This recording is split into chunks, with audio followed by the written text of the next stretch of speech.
Hello everyone and welcome to The Next Level. My name is Eddie Fisher and this is your weekly gaming news.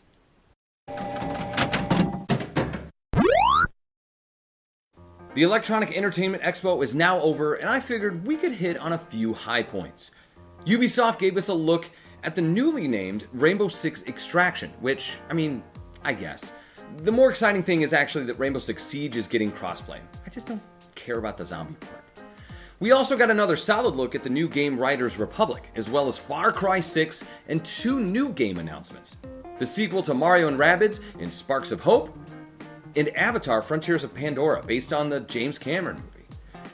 Microsoft gave us our first peek at Starfield, which was indeed announced as an Xbox console exclusive, and we got a really nice look at Stalker 2. This was also the show that gave us our first taste of the Battlefield 2042 multiplayer gameplay, and man, I am here for that. And speaking of multiplayer, Microsoft revealed some solid looking gameplay for Halo Infinite, and then announced that the game's multiplayer will be free for everyone to download and play. Other big highlights were Atomic Heart, which looks like a pretty wild game, and of course the tease for Outer Worlds 2 and Arcane's new game Redfall, which looks like Left 4 Dead, but with vampires. I gotta say too, Forza Horizon 5 is an absolute stunner. They are utilizing the same kind of photogrammetry that Flight Sim uses, and it looks amazing. Plus, as always, Forza Horizon just looks to be a good time.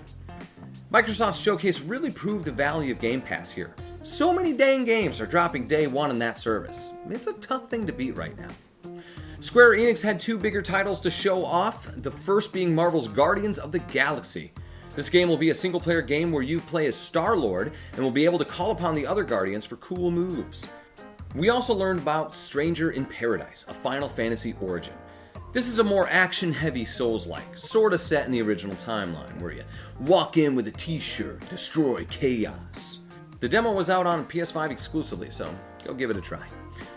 Nintendo had a decent showcase, showing off smaller titles like Mario Party and the new WarioWare, complete with a ton of picking of the nose, but then started bringing the heat by giving us a new entry in the Metroid series in Metroid Dread.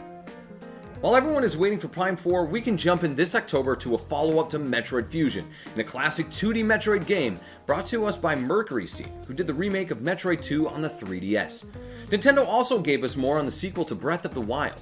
No name, but we did get an idea of some of the things going to come in this game. For starters, the powers of the Sheikah Slate look to be in Link's arm and expanded into manipulating the mechanics of time. Also, you'd be able to go into the sky, so perhaps them releasing Skyward Sword Remastered this year was a smart idea to help tie this all together. Either way, it looks incredible and I can't wait to see what they do with it. And lastly, Sony. They weren't there, but hopefully we see something soon, but for now, nothing to update. But that's going to do it for this week. Obviously, there is a lot more that came out during the show, and honestly, I was reminded of a lot of titles that I wanted to see, but were no-shows. Splatoon 3, Fable, Perfect Dark, and many titles from the Sony side like Kena, God of War, and Little Devil Inside. If you want to hear more discussion about all of this, I host a weekly podcast. You can find it on your preferred listening app by searching The Next Level, a video game podcast. And just know that we're going to be talking about some Mario Golf in the next one. So thanks everyone for tuning in, and I'll see you on the next level.